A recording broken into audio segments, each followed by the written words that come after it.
Hello everyone, welcome to GS education classes. My name is Geeta. उम्मीद करती हूँ कि आप लोग अच्छे होंगे और अपनी पढ़ाई जो है एक सही डायरेक्शन में कर रहे होंगे। आज मैं बताने जा रही हूँ CTET 2023 के लिए स्ट्रैटेजी, वो 4 स्टेप जो आप लोगों को डे 1 से अपनाना है। 2 महीने की स्ट्रैटेजी है। अगर आप इस पे 10 दिन भी काम करते हैं, 10 दिन में आप लोगों को जो है रिजल्ट जो है नज़र आने लगेगा। उसके बाद आपको खुद पता चल जाएगा कि आपको इसके अकॉर्डिंग करना है या नहीं। देखिए, कई लोग होते हैं कि गलती कर सीखते हैं, और कई लोग जो है दूसरों की गलतियों से भी सीखते हैं। तो यहाँ पे मैं जो 4 स्टेप बता रही हूँ, बस आप इस पे थोड़ा सा फॉलो करके देखना, मतलब कि इसे इम्प्लीमेंट करके देखना, आपको रिजल्ट जो है ज़रूर नज़र आएगा।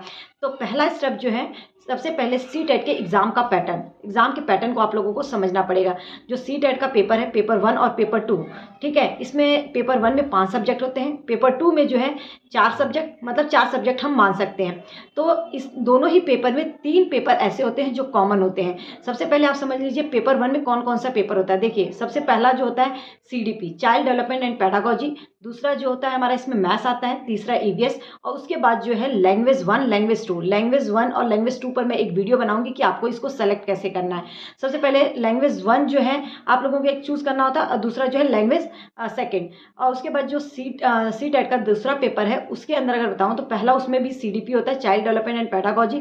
दूसरा जिन कैंडिडेट ने जो है BEd किया हुआ है, मतलब कि अगर वो BA और कॉमर्स साइड से हैं तो साइंस सोशल साइंस को ऑप्ट करते हैं, और दूसरा जो साइंस साइड वाले कैंडिडेट हैं वो साइंस और मैथ्स ऑप्ट करते हैं। और उसमें भी जो हमारा तीसरा पेपर जो होता है, उसके अंदर क्या होता है, वो होता है लैंग्वेज 1, और चौथा पेपर जो 5वां पेपर होता है लैंग्वेज 2। तो अगर आप एग्ज़ाम के पैटर्न को समझें तो CTET का जो है पेपर, इसके अंदर अगर आप पेपर 2 की तैयारी कर रहे हैं तो पेपर 1 आपका ऑलरेडी तैयार हो रहा है। कैसे? देखिए, CDP, लैंग्वेज 1 और लैंग्वेज 2 दोनों ही पेपर में, पेपर 1 और पेपर 2 में जो है कॉमन है। तो यहाँ पे मैं जो है अगर पेपर 1 की बात करती हूँ, EVS और मैथ्स, ये इतना कॉमन आता है ना कि आप जो है एक एस्पिरेंट, मतलब कि आप आगे एग्ज़ाम की भी प्रिपरेशन कर रहे होंगे, तो कहीं ना कहीं आपका जो है ये तैयार हो रहा होता है। क्योंकि जो EVS होती है वो 3rd to 5th क्लास की आती है, और मैथ्स भी 3rd to 5th बेसिक आता है एकदम। तो आपका जो है वो ऑलरेडी ये तैयार हो रहा था अगर आप पेपर 2 की तैयारी कर रहे हैं। पेपर 2 जो है जिनका सोशल साइंस है और जिनका साइंस और मैथ्स है, इन कैंडिडेट को डे 1 से जो है 1 घंटा डेली आप लोगों को जो है NCERT की बुक अपनानी है। NCERT की बुक को 6 to 8 की बुक जो है अच्छे से पढ़नी है। फिर आप देखिएगा, दूसरी बात, प्रीवियस ईयर जो है बहुत इंपॉर्टेंट है। प्रीवियस ईयर जो ऑनलाइन पेपर हुए थे 2021 और 22 के, वो आपको नहीं छोड़ने हैं। देखिए, जो बुक है उसमें कई जगह पे जो है आंसर मिस प्रिंट है, इसलिए आपको ओरिजिनल की जो है पता होना चाहिए। मैं इसके प्रीवियस ईयर 2021 का स्टार्ट करवाया, अगर आपको करना है तो आप कर सकते हैं। लेकिन जो ऑनलाइन पेपर हुआ है उसका प्रीवियस ईयर आप अगर करते हैं तो आप बहुत सारे क्वेश्चन जो है आपके तैयार होते हैं। लेकिन जब करेंगे तो एक चीज़ याद रखिएगा, डायरेक्ट आंसर याद नहीं करना, उसकी एक्सप्लेनेशन, मतलब देखना है कि किस तरीके से क्वेश्चन जो है वही क्वेश्चन किस तरह से बदल कर भी आ सकता है। तो उसको बहुत ही अच्छे से आपको अच्छे तरीके से पढ़ना है।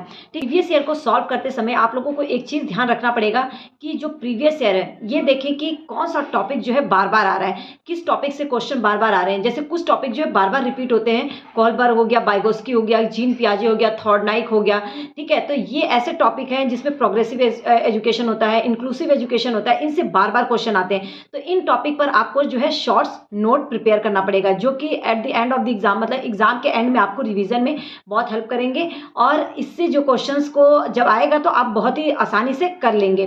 तो ये एक चीज़ याद रखिएगा कि जो टॉपिक बार बार रिपीट हो रहे हैं, उन टॉपिक को बहुत ही अच्छे से, अच्छे तरीके से डीपली पढ़ना है और उसके शॉर्ट्स नोट तैयार करना है। यहाँ पे आप तीसरी बात मैं बताऊंगी कि तीसरा जो है आपको लैंग्वेज ऑप्ट करने में जो है बहुत ध्यान देना पड़ेगा।